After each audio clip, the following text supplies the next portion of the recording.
Hi guys, and welcome to the first WWE video on the channel for a little while. I said when I put those videos up at the time that I was planning on doing not just predictions but reaction videos for both nights of WrestleMania 41 in Las Vegas. This of course is the prediction video for night 1 of WrestleMania.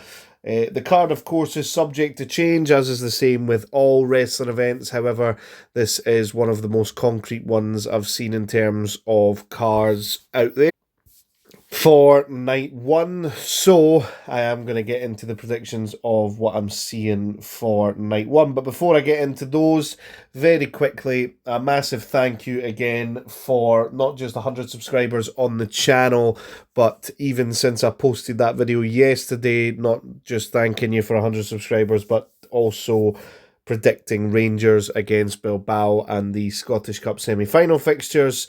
I've got even more subscribers at the time of recording. I think it's 33 more. So thank you very, very much for that. If you are new around here, please like and subscribe. I'm planning on doing more WWE content in the future, as well as other gaming content as well, and football content. If any of that catches your fancy, please like and subscribe. But without further ado, let's get into the match card predictions for night 1 of WrestleMania. Starting off with the match that I've seen today that is touted to be opening the show for night 1, we have Jey Uso versus Gunther for the World Heavyweight Championship. Of course, this match has been met with some criticism from the online community because of Jey Uso being in this position in the first place. However, you just have to watch Raw and whenever he's on SmackDown as to why he's in this position. He is extremely popular with the crowds. You can't deny that. Does he deserve to be in this world title position? I think had he not won the Royal Rumble, I don't think there would be as many people complaining. I think at the time when John Cena didn't win the Royal Rumble, there was a lot of people disappointed, and that kind of worked against Jey.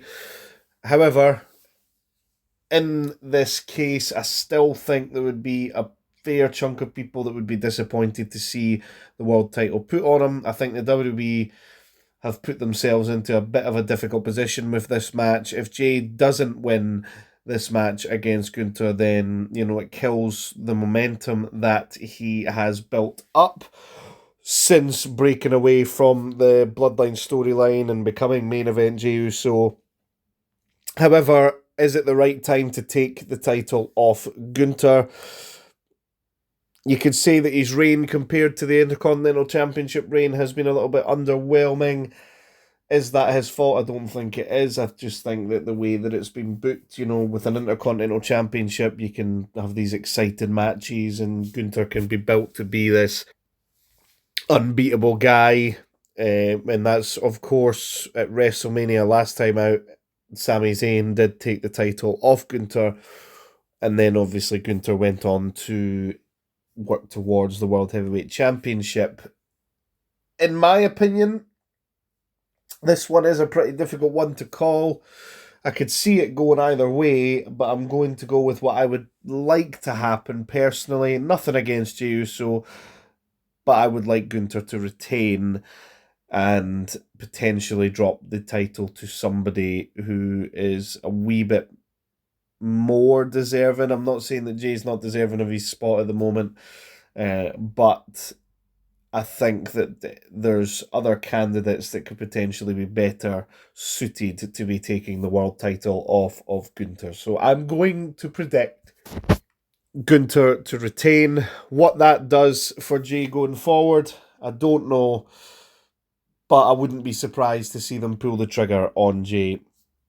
Based off of what they've done with LA Knight in the past, though, they might not pull that trigger. So that's what I'm going for this match.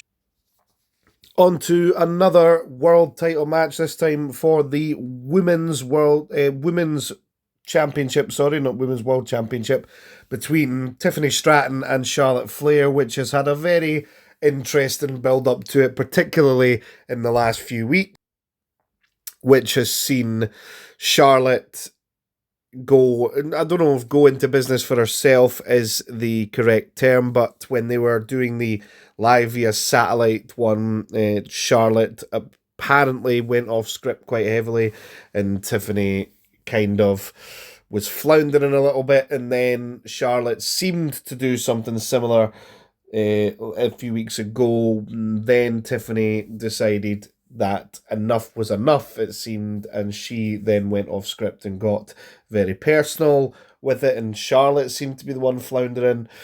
So this has had a pretty interesting build in that aspect. I don't think very many, if any, people are interested in seeing another Charlotte Flair title run just because her name is Flair and the whole 16-time champion and stuff like that.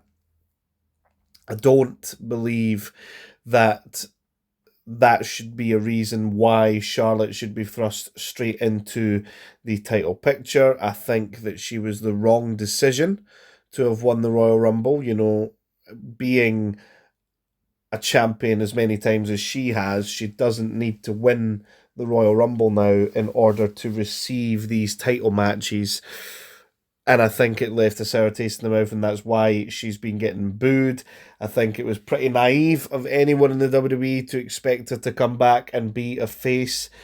That seemed to be what the original plan was for this feud, but Tiffany, her entire time on the main roster, whether you've been presenting her as a heel or a face, has been getting cheered by the crowd because they like what she does in the ring and they like her character. So I don't see where they were coming from with trying to make Charlotte the face in this feud. She was always going to be the one getting booed. And I think it would be a poor decision from the WWE to take the title off of Tiffany and put it on Charlotte in this match. Again, I wouldn't be surprised if they decided to go down that avenue, maybe just to keep Charlotte happy, but I honestly don't think it would be that big of a loss if Charlotte was unhappy and decided to leave to AEW or anything like that. I don't think she would actually get very well liked in AEW from either backstage or the crowd. It seems like she's not very well liked backstage at the moment, and she's certainly not very well liked from the crowd, which is a shame because she is a very talented in-ring performer, if not the most talented in-ring performer for the women's division in the WWE. She just comes across as very arrogant on screen, and you know, that can be part of her character work, but then you hear about obviously her going off script with Tiffany and stuff, and it makes it a little bit worse. So I'm going to predict another retaining championship here. Tiffany Stratton to retain over Charlotte Flair. On to yet another title match. We have the War Raiders versus the New Day for the tag championships. And this one, to me, seems one of my more confident, pretty straightforward predictions for WrestleMania. I will be extremely surprised if they don't put the titles on the New Day. I think that that's been the build ever since they turned heel. I think they've been working crowds very well, and I would be very surprised if they don't put the titles on the New Day in this case. Nothing against the War Raiders personally. I just think that the New Day have a lot more personality than them, are much better at getting the crowd going. And the New Day, of course, will have that, oh, you know, we're one of the most successful tag teams of all time. Who knows if Big E can get involved in the feud somehow down the line. His presence in the turn was enough to make the New Day get booed all over the place. And I'll be very shocked if the New Day don't come away as tag team champions for this one. I don't think there's much more to say on it. The New Day to be crowned the new tag team champions. On to our first prediction that doesn't involve a title match for night one of WrestleMania. Naomi versus Jade Cargill. And in fact, if I remember reading rightly, this is one of the first women's singles matches to not involve one of the titles at WrestleMania in a long, long time. So congratulations to them for that being the case. This one, I think, has had a pretty decent build to it, although I am surprised that they did go down this avenue personally of Naomi being the one to attack Jade. I did think that they were going to go for the Bianca attacking Jade angle, but they've swerved on that one, and they've gone for it being Naomi and Jade. I think this one should be a pretty okay match. This one being Jade's first big match since returning at Elimination Chamber. Naomi's first big match as a heel as well, so it'll be interesting to see which avenue they go down. They could have Naomi be dastardly in this case and win that way, or they could have Jade win to keep her momentum going. I am surprised that Jade isn't in the world title picture. Obviously, her injury may have stumped that, and we could have seen her in one of the world title matches for this year. But I do believe that that's something that they'll have going down the line. So, with that being the case, I am going to predict a Jade Cargill victory here to keep building her momentum all the way into potentially SummerSlam or something like that for her to be competing for one of the women's titles down the line. So I'm going to go for a Jade Cargill victory here.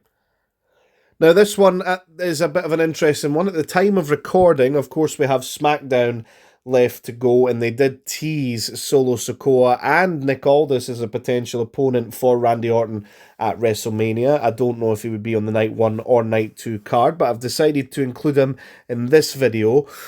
At the time of recording, he doesn't have an official match for WrestleMania, with Kevin Owens being out indefinitely through injury. However, should Randy Orton get himself a match at WrestleMania, whether that be against Carmelo Hayes, Solo Sikoa, Nick Aldis, whoever it ends up being, I do believe that Randy Orton will come away victorious, because he's being advertised heavily for Backlash in St. Louis, and I think it would be a silly decision to have him lose his WrestleMania match. I think he was going to beat Kevin Owens anyway, so I'm going to stick with that prediction and go for a Randy Orton win should he have a match at WrestleMania. This one, of course, could be a night 1 or night 2 one. No official announcement yet. He might not even get a match at WrestleMania. However, I doubt that. I think he will definitely want to get that WrestleMania payday that he was anticipating coming in. So I think they will produce a match for Randy Orton, and I do think he will come away the victor. On to Rey Mysterio versus El Grande Americano. So this one is the first match in a couple of years that Rey has had at Mania that hasn't involved Dominic in some capacity, and it does involve El Grande Americano. Obviously, Chad Gable, and the joke is going on online that, you know, Gable's missing out on Mania, it's a disgrace, all that stuff. I don't see why they would stunt this new persona with Gable unless they're going to unmask him at WrestleMania. I don't know why they would pull the trigger on that. It seems to be a popular gimmick online. I know that they've said on several occasions that they don't tend to listen to the online audience because it's a small percentage of the audience. But I think if that were the case, you know, we wouldn't get the likes of a Daniel Bryan winning at WrestleMania 30 or Kofi Mania and stuff like that, because of the support that they first generate online. You know, they actually quite clearly, when we had the Give Divas a Chance movement, clearly said that they were following what was happening online because it trended for days on Twitter at the time. So I do believe that they do actually pay attention to everything that's going online, and they do actually think about it when going into storylines. So with that being the case, I think that we may see an El Grande Americano win here. This is another one that I wouldn't be surprised to see Rey win, particularly if they decide to end this gimmick going forward. You could see him unmasking him. Oh my goodness, it's Gable, and then Rey Mysterio wins. But I'm going to go for an El Grande Americano victory here. On to the final title match for night 1. As it stands anyway, we have LA Knight versus Jacob Fatu for the United States Championship. This one, you know, I mean, if it wasn't Jacob Fatu he was against, then I would be like, LA Knight, United States Champion, very popular, you want to keep his momentum going. However, this is his second United States Championship reign, so they're not afraid to take the title off him and keep his momentum going. The thing with Jacob Fatu, though, is I do believe that they want to put a lot of stock behind him. So, with that being the case, I am going to go for a Jacob Fatu victory here. Whether he wins it extremely convincingly or it's back and forth or what have you, I don't know, but I'm pretty confident of a Jacob Fatu victory here. I'd be very surprised if he didn't come away with the title because they want to build him up as a big superstar, similar to what they've done in Gunther in previous years, what they're trying to do with Braun Breaker with the United States Championship, which I do think is working for him. So, the Intercontinental Championship. So, I think they will do the same thing with Jacob Fatu, and he will be the new United States Champion come the end of WrestleMania. And finally, we head on to what is scheduled to be the Night 1 main event between Seth Rollins, Roman Reigns, and CM Punk, with the added storyline of Paul Heyman being in Punk's corner. There's all sorts of speculation about, is he going to turn on Punk and Roman and align himself with Seth? Is he going to turn on Roman only and just stay with Punk permanently? Is he just going to go back to Roman after this is all said and done? What's going to happen? Now, who is going to win this match? Well, I think personally it depends on what they're planning on doing going forward. Now, they've done the CM Punk and Seth Rollins stuff for a little while now. I think this is probably ideally for them going to be the final match in their feud, and then have Punk potentially go on to compete for World Championships, which is something that he's teased to do since returning, but hasn't actually really done on a regular basis. Roman Reigns, of course, is Roman Reigns, and he wins at WrestleMania a lot more than he loses.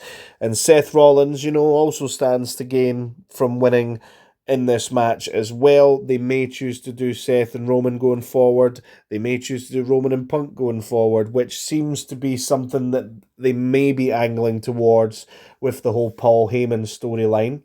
So, I do believe that Seth Rollins will come away as the victor here. That's going to be my prediction for it. And that Roman and Punk will have a little bit of a feud for the foreseeable before either of them jump back into title pictures.